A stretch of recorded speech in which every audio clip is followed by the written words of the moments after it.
खुलुमबाय BTR news चेनेलाव गासैखौबो बरायबाय। आंनि चेनेलखौ साबस्क्राइब खालायाखैबा साबस्क्राइब खालामदो आरो बे खाथिनि बेल आइकन बेलखौबो थुनानै होदो जाहाथे गोदान भिडिअ बानाय सिगांग्रो नटिफिकेसन सहैनो होदो। मुंदांखा बर' सावथुन दिहुनगिरि लोगोसे माहारियारि रिया ब्रह्म बिथाङा रुंसारि जानाय जोंसां मुसाहारिनि नखराव अनसुंथाइ होनो आवगायबोदों। बारग' एन.डी.बि.एस.नि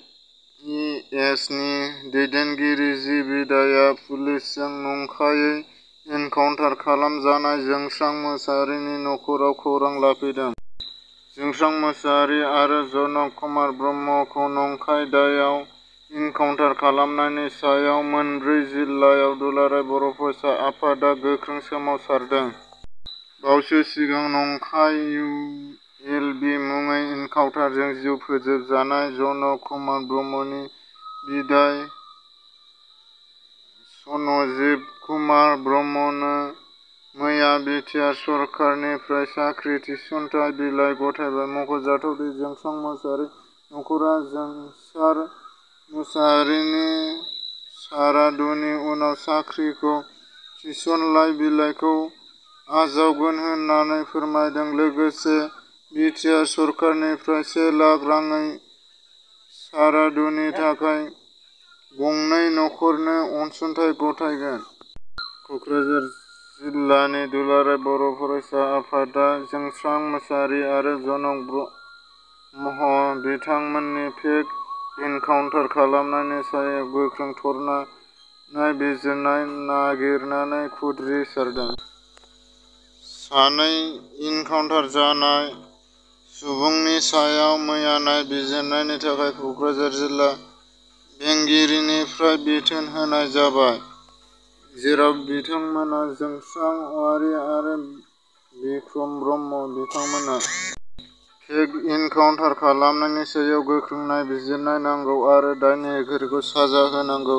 बे बाथ्राखौ बुंदों मिरु एबसुनि आफादगिरि दिपेन बर' बिथाङा। बिनि थाखाय मैया माखासे सम दाब दाब जायगाफोराव गोबां मानसिफोरा एबा एबसुनि मानसिफोरा बेफोरखौ बिजिरनाय नांगौनि थाखायनो धर्ना होनाय जादों। बर' हारिनि सानै जोंथि अलंबार नेपाल हादरनि खुंजानाय इन्दु-नेपाल